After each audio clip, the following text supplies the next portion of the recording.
नमस्कार, आप देख रहे हैं न्यूज यूपी टू यूके और तमाम बड़ी खबरों के साथ आपसे मुखातिब हूं मैं प्रशांत पांडे।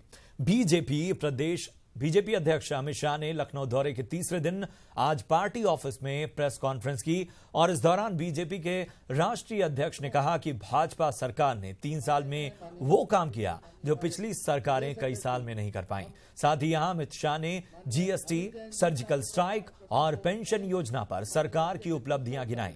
केशव मौर्य के केंद्र में जाने की खबरों पर शाह ने एक तरफ विराम लगाया तो वहीं शिवपाल के बीजेपी में शामिल होने की खबरों का भी खंडन किया। साथ ही शाह ने एमएलसी के बीजेपी में शामिल होने पर विपक्ष को जवाब भी दिया।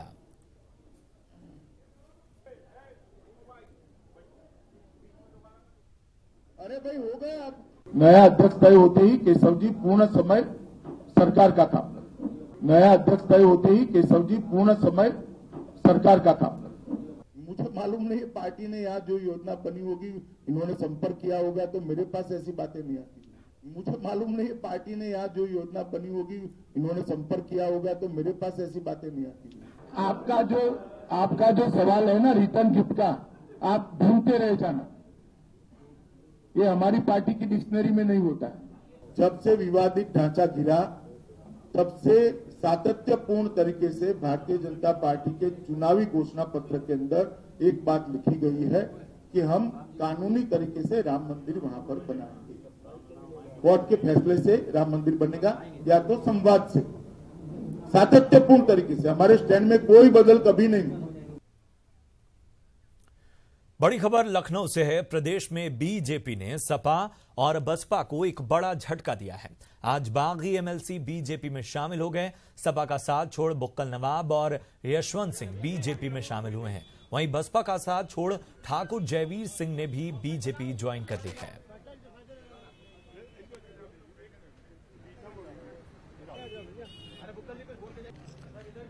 तो ये तस्वीरें आप देख रहे हैं कि आज किस तरह से बागी एमएलसी सपा और बसपा का दामन छोड़ बीजेपी में शामिल हुए। इन तस्वीरों में आप देख सकते हैं बुक्कल नवाब हों, जयवीर सिंह हों, इन सभी को बीजेपी में शामिल कराते हुए केशव प्रसाद मौर्य।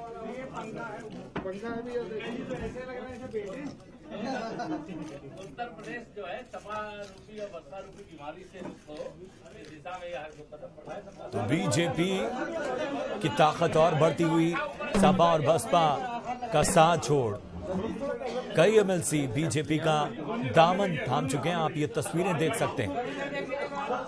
और रंजना मेरी सहयोगी इस वक्त जुड़ गई हैं। रंजना, ये एक और ताकत में इजाफा बीजेपी के, क्योंकि ये नाम जो हैं वो चर्चित नाम है।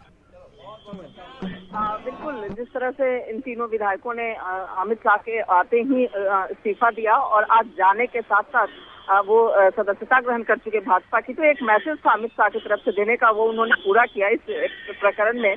और वो जाते समय अभी वो जस्ट यहाँ से निकले हैं बीजेपी कार्यालय से अमित शाह एयरपोर्ट के लिए, और जाने के पहले उन्होंने 15 मिनट उन तीनों एमएलसी को बुलाया और अलग से उन लोगों से बातचीत की मिली भी।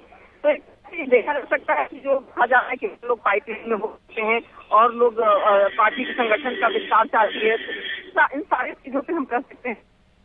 जी रंजना, सवाल ये उठता है कि ये तीनों एमएलसी जो हैं ये क्या बीजेपी की बढ़ती ताकत को देखकर आकर्षित हुए या किसी तरह का असंतोष अपनी पार्टी से था?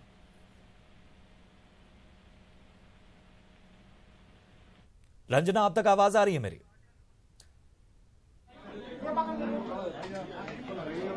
कांग्रेस मुक्त भारत देश, सपा बसपा मुक्त उत्तर प्रदेश की दिशा में ऊपर बचाइए पंखा लग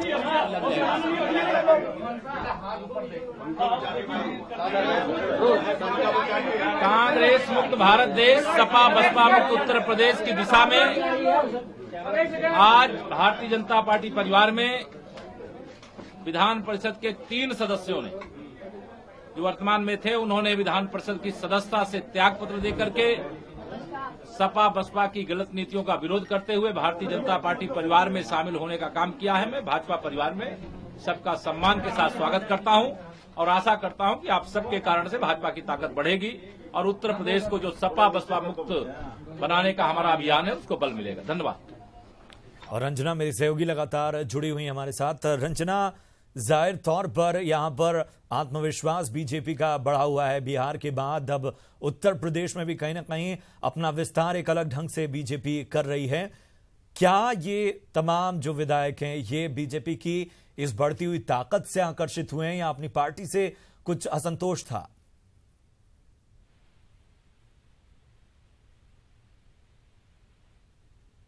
रंजना, अब तक आवाज आ रही है मेरी? लगता है रंजना से हमारा संपर्क टूट गया है, लेकिन आपको बता दें कि बागी एमएलसी सपा और बसपा के मुकल नवाब हों, जयवीर सिंह हों, ये सभी शामिल हुए हैं बीजेपी में। और अब से थोड़ी देर पहले जैसा कि हमने आपको सुनवाया कि किस तरह से डिप्टी सीएम केशव प्रसाद मौर्य ने कहा कि कांग्रेस मुक्त भारत और सपा बसपा मुक्त उत्तर प्रदेश की दिशा में बीजेपी बढ़ चुकी है और उसकी तस्वीर उभरती हुई नजर आ रही है। तो अमित शाह का बड़ा सक्रिय दौरा रहा उत्तर प्रदेश में।